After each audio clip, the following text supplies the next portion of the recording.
Step out of the vehicle. Now. The command cracked through the afternoon air, sharp enough to turn heads across the courthouse plaza. Olivia Bennet rested both hands on the steering wheel of her silver Rolls-Royce Phantom and looked through the open window without the slightest hint of irritation. The polished hood reflected drifting clouds above the federal courthouse while traffic rolled lazily behind her. Around them, conversations faded one by one as curious strangers slowed their pace. The police officer adjusted his mirrored sunglasses and took another step closer. "I gave you an order."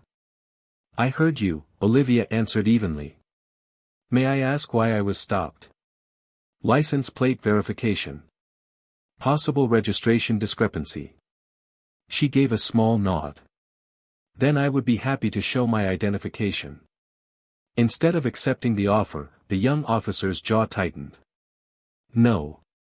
First you step out." The breeze carried the scent of fresh asphalt and blooming magnolias from the courthouse lawn. Somewhere nearby, a fountain splashed softly against polished stone. The peaceful sounds only sharpened the tension gathering around the luxury sedan. Olivia reached for the door handle carefully. She moved without hurry. Dark navy suit. Simple pearl earrings. No designer logos. No attempt to impress anyone. Her calmness somehow irritated him even more. The officer glanced briefly at the spirit of ecstasy ornament before looking back at her face. So this is what people drive when they think the rules don't apply. Several pedestrians exchanged uneasy looks. Someone quietly lifted a phone. Olivia closed the door behind her. "I assure you, officer, I have no intention of making your job difficult." "Funny." His laugh carried little humor. "People driving cars like this always say that." She folded her hands in front of her. "I only asked why I was detained."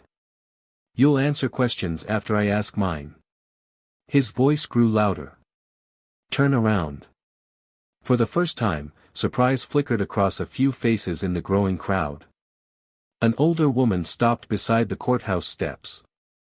A courier paused with a stack of legal envelopes tucked beneath one arm. Even a construction crew across the street slowed their work. Olivia remained exactly where she stood. "Officer, before we continue, I would appreciate the opportunity to present my credentials." "I didn't ask for credentials." He pointed toward the hood of the Rolls-Royce. "I said turn around." Silence settled over the sidewalk. Not uncomfortable. Heavy. The kind that arrives seconds before something irreversible. Olivia studied the young man's face. He looked barely 30. Perfectly pressed uniform. Fresh confidence. The confidence of someone who had never been publicly questioned. She noticed the tiny silver wedding band on his left hand. A photograph of two small children tucked inside the transparent sleeve of his notebook. For one brief second, sympathy crossed her eyes. Then disappeared.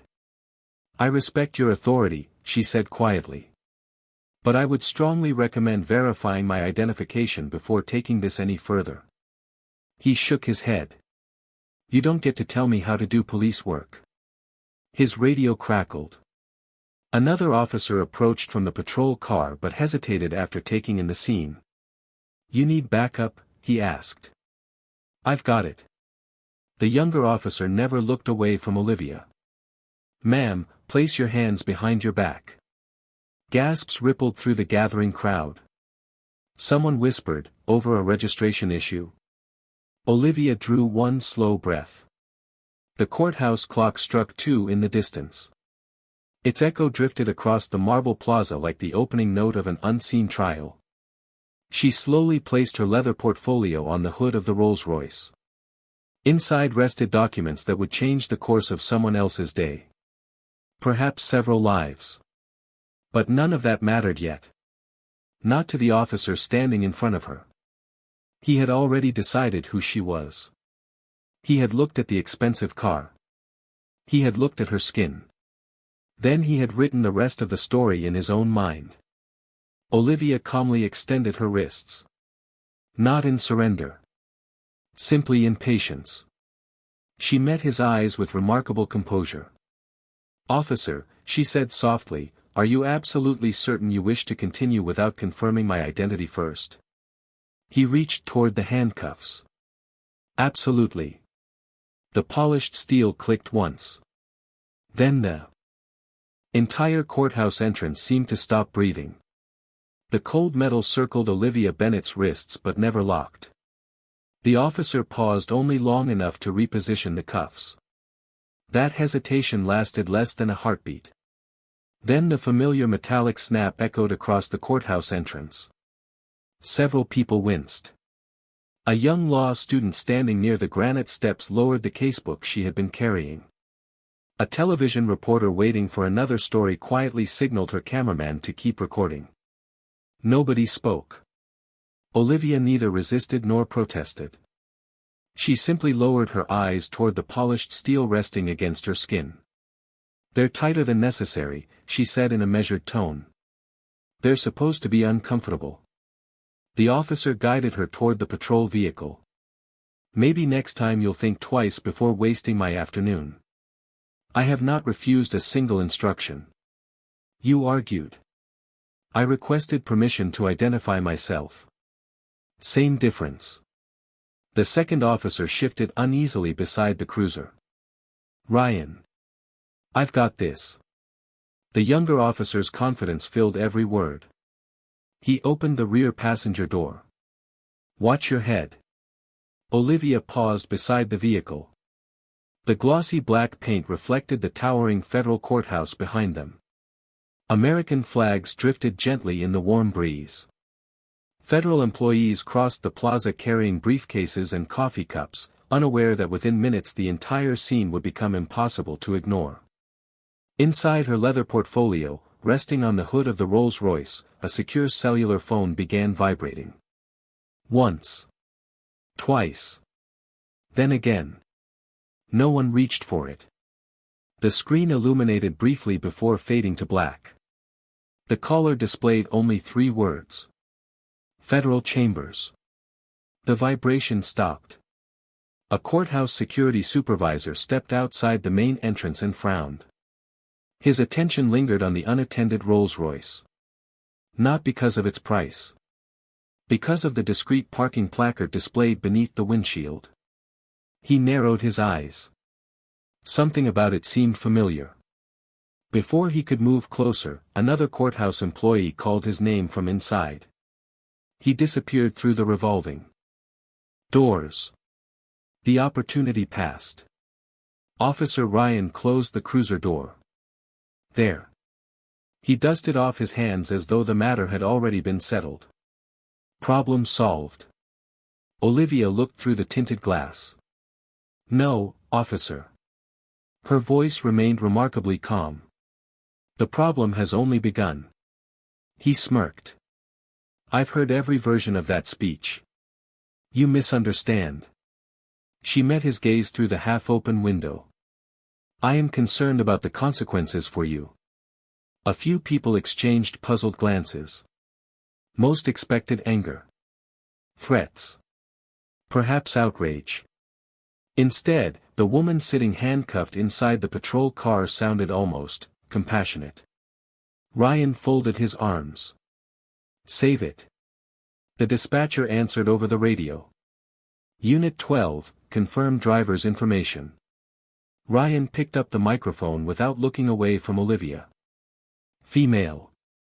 Olivia Bennett." He glanced briefly at the driver's license still resting inside her wallet, which another officer had finally retrieved from her handbag.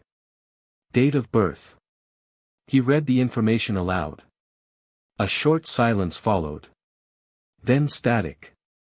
Longer than expected. Ryan frowned. "Dispatch?" Nothing. Only the faint hiss of an open channel. Finally, another voice replaced the dispatcher. Older. More deliberate. "Unit 12. Go ahead. Can you verify the spelling of the last name?" Ryan rolled his eyes. "Bennett. Bennett." Again. Silence. The second officer slowly lowered his notebook. "You hear that?" Ryan shrugged. "Probably another computer delay." Across the plaza, the courthouse security supervisor returned with a pair of reading glasses. This time he walked directly toward the Rolls-Royce. He leaned slightly toward the windshield. His expression changed almost instantly. The color drained from his face. He looked toward the patrol car. Then back to the placard. Then toward the courthouse entrance again. Without saying a word, he reached for the radio clip to his shoulder. His thumb hovered over the transmit button. Inside the cruiser, Olivia closed her eyes for a brief moment. Not in fear. Not in frustration. Simply gathering patience. She had spent more than 2 decades believing that justice required restraint before judgment. Today, she wondered quietly whether everyone else still believed the same. The courthouse clock chimed another quarter hour. Its deep bronze notes rolled across the plaza. At the exact same moment, the dispatch radio crackled once more. This time, the voice sounded unmistakably urgent. Unit 12. A pause. Then 6 words that drained every ounce of certainty from the afternoon. Do not move that detainee. Ryan's hand froze around the radio microphone. What did you say? The dispatcher spoke again, slower this time. Unit 12, remain exactly where you are. A supervisor is en route. Do not transport the detainee. Ryan frowned. For a registration stop. Stand by. The transmission ended. He stared at the silent radio for a moment before shaking his head. Computer glitch. His partner did not answer. Instead, Officer Daniel Cruz kept looking toward the courthouse entrance. Something unusual was happening. The security supervisor who had examined the windshield placard was now jogging across the marble plaza, speaking urgently into his shoulder radio. 2 deputy marshals emerged from the courthouse doors moments later, scanning the line of parked vehicles. Ryan noticed them and scoffed.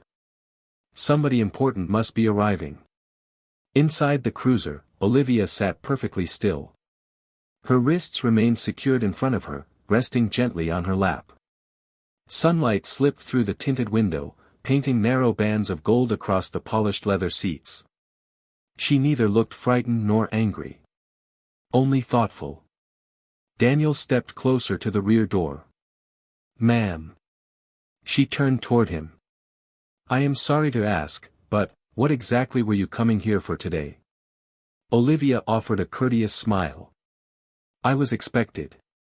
By whom? I'm afraid I cannot discuss that while this situation remains unresolved. Daniel nodded slowly. Unlike Ryan, he no longer heard confidence in her voice. He heard certainty. The courthouse doors swung open again. This time a gray-haired woman in a dark business suit hurried down the steps, carrying a thick folder against her chest. She stopped beside the security supervisor. Both looked directly toward the patrol car. The woman covered her mouth with one hand. Oh no. Ryan walked toward them. Can I help you? The woman ignored the question. Instead, she looked through the rear window at Olivia. Their eyes met. Recognition flashed instantly. The woman's shoulders dropped. Judge. She stopped herself before finishing the sentence. Ryan caught only the first word. Judge. The woman recovered quickly. I need to speak with your commanding officer immediately. Ryan folded his arms. Ma'am, this is an active police investigation. No. Her voice became firm. It is no longer merely a police matter. Daniel felt his pulse quicken. He looked again at Olivia. Judge. Impossible. Ryan reached for his radio once more. Dispatch, I need clarification. Before anyone answered, another vehicle swept into the plaza. A black sport utility vehicle bearing municipal markings stopped beside the patrol car. Captain Harold Simmons stepped out. 40 years in uniform had carved patience into every movement. He approached without speaking. Ryan straightened immediately. "Captain. What happened?" Ryan summarized the stop in less than a minute. Possible registration discrepancy. Failure to comply. Detention. Routine procedure. Simmons listened without interruption. Then his attention shifted toward Olivia. He walked to the rear passenger door himself. For a long second he simply looked at her. She met his eyes with quiet composure. "Good afternoon, Captain." His expression changed. "You know my rank. I have appeared in enough public safety ceremonies to recognize yours." The answer unsettled him. He glanced toward the leather portfolio still resting on the hood of the Rolls-Royce. "No one searched that." Ryan answered confidently. "It wasn't necessary." Simmons frowned. "It became necessary the moment you detained her." He opened the portfolio carefully. Inside rested several neatly organized case files. A leather identification wallet. A silver embossed commission folder. And on top, a cream-colored envelope stamped with the seal of the United States District Court. The captain opened the identification wallet. His eyes moved across the photograph. Then the name. Then the title. Everything around him seemed to disappear.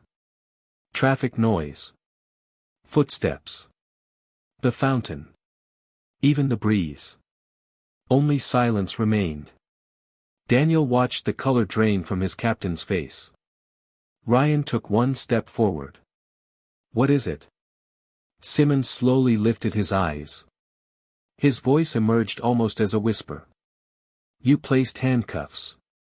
He swallowed once. "On a sitting federal judge." Ryan laughed instinctively. "No, that's impossible." Without another word, Simmons turned the identification wallet around. Ryan looked. The gold judicial seal reflected the afternoon sunlight. Beneath it appeared the same face now sitting quietly inside the patrol car. Honorable Olivia Bennett. United States District Judge. Ryan read the words once. Then again. His breathing became shallow. His mouth opened, but nothing came out. Inside the cruiser, Olivia lowered her gaze toward the steel cuffs around her wrists. She spoke so softly that only Captain Simmons heard her. "I asked for permission to identify myself." The captain closed his eyes for a brief moment. He understood immediately. This was no longer about mistaken identity. It was about every decision made after she had tried to prevent the mistake. The hearing room remained unusually quiet long after the last television camera had been switched off. What had begun as a routine disciplinary review had grown into something far more meaningful. Every witness had testified. Every report had been examined. Every second of the body camera footage had been replayed. No one questioned what had happened anymore. The facts were painfully clear. Officer Ryan Mitchell had ignored repeated opportunities to verify Olivia Bennett's identity before placing her in handcuffs. The department accepted responsibility. Ryan accepted responsibility. The only question left was what Judge Olivia Bennett would choose to do. Outside the conference room, reporters gathered behind metal barriers, waiting for a statement. Headlines had already spread across the country. Some demanded Ryan's permanent dismissal. Others called the incident proof that policing needed reform. Television commentators debated policy. Social media debated punishment. But inside the courthouse, none of those voices mattered. Olivia cared only about one thing. Whether justice would accomplish something greater than humiliation. Captain Harold Simmons stood before her with a folder containing the department's final recommendation. "Your Honor," he said quietly. "Officer Mitchell has agreed to accept whatever decision is made." Olivia looked toward Ryan. He stood several feet away. No longer wearing the confidence that had surrounded him beside the Rolls-Royce only weeks earlier. His shoulders were lower. His expression carried neither excuses nor anger. Only regret. "I have one question," Olivia said. Ryan nodded immediately. "Anything." She folded her hands together. "At what moment did you decide I no longer deserved the same patience you would have offered someone else?" The room became perfectly still. Ryan lowered his eyes. "It happened before I even realized it." He answered without hesitation. "I looked at the car. I saw someone who looked successful. Then I convinced myself you believed you were above the law."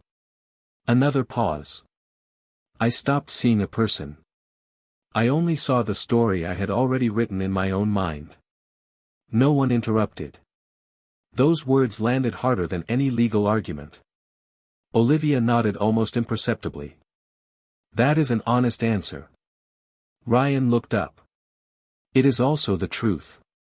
She studied him for another long moment before turning toward Captain Simmons. "I will not be filing a personal civil action." The captain blinked. "Your Honor." She raised one hand gently. "I am not finished." She stood and walked toward the window overlooking the courthouse plaza.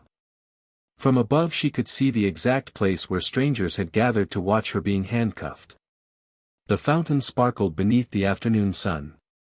People crossed the sidewalk carrying lunch bags, backpacks, and briefcases. Entirely unaware that one ordinary afternoon had permanently changed several lives. "When authority is misused," Olivia said softly, "there must be accountability." She turned back toward the room. "But accountability is not the same thing as destruction." Captain Simmons listened carefully. "My recommendation is simple." She looked directly at Ryan. "Officer Mitchell should face discipline." Ryan nodded. "I agree. He should complete advanced ethics and constitutional policing training." Again he nodded. "I will. He should spend time working directly with community organizations instead of simply reading policies in a classroom." "I would welcome that." "And after that?" She paused. "He should be allowed to earn back the privilege of serving." Silence followed. Several members of the review board exchanged surprised looks. One commissioner finally asked, "Why?" Olivia smiled faintly. "Because if the purpose of justice is only to punish, then eventually everyone loses." She looked toward Ryan once more. "I would rather create a better officer than another unemployed man." Ryan's eyes filled with emotion. For the first time since the incident, he struggled to speak. "I do not deserve that kindness." "No." Olivia answered gently. "You deserve responsibility." The meeting ended shortly afterward. Outside, reporters rushed forward as Olivia exited the courthouse. "Judge Bennett. Will you sue the department? Do you believe justice was served?" She stopped only once. Microphone stretched toward her. Camera shutters clicked endlessly. Her answer lasted less than 30 seconds. "Justice is strongest when it protects dignity, even after dignity has been taken away." Nothing more. She walked calmly to her Rolls-Royce. This time no one blocked her path. Ryan watched from the courthouse steps. As she reached the driver's door, she turned back. Not because she had forgotten something. Because she had one final sentence to leave behind. "Officer Mitchell." He straightened instinctively. She met his eyes across the quiet plaza. "Authority gives you power. Character decides what you do with it." Then she entered the car. The engine started almost silently. The silver Rolls-Royce eased away from the curb where everything had begun. No flashing lights. No shouting. Only sunlight sliding across polished steel. Months passed. Ryan completed every requirement placed before him. He attended community meetings where he listened far more than he spoke. He volunteered at youth programs. He learned names instead of making assumptions. He asked questions before giving commands. Little by little, the officer people feared became the officer people trusted. One crisp autumn afternoon, Captain Simmons handed him a restored badge. "You earned another chance." Ryan accepted it carefully. "I will not waste it." Across town, Olivia finished another day on the federal bench. As she left the courthouse, she noticed a familiar patrol car parked nearby. Ryan stepped out. Not because there was another stop. Simply because he happened to be assigned to courthouse security that week. Their eyes met. He tipped his cap respectfully. She smiled. No words were necessary. Everything that needed to be said had already been lived. As Olivia walked toward her waiting Rolls-Royce, the courthouse bells echoed through the city. The same plaza. The same marble steps. The same woman. But no longer the same story. On the spot where strangers had once watched a wrongful arrest, a small bronze plaque had quietly been installed by the courthouse administration. Its inscription contained only 8 words. "Justice begins the moment we choose to see humanity." People hurried past it every day. Some never noticed. Others paused for only a second. But those who stopped long enough to read it usually left walking just a little more thoughtfully than before. Because in the end, the greatest victory was not that a judge proved who she was. It was that one act of grace transformed a mistake into a lesson. Authority into humility. Punishment into redemption. The handcuffs had been removed in minutes. The lesson they left behind would last a lifetime.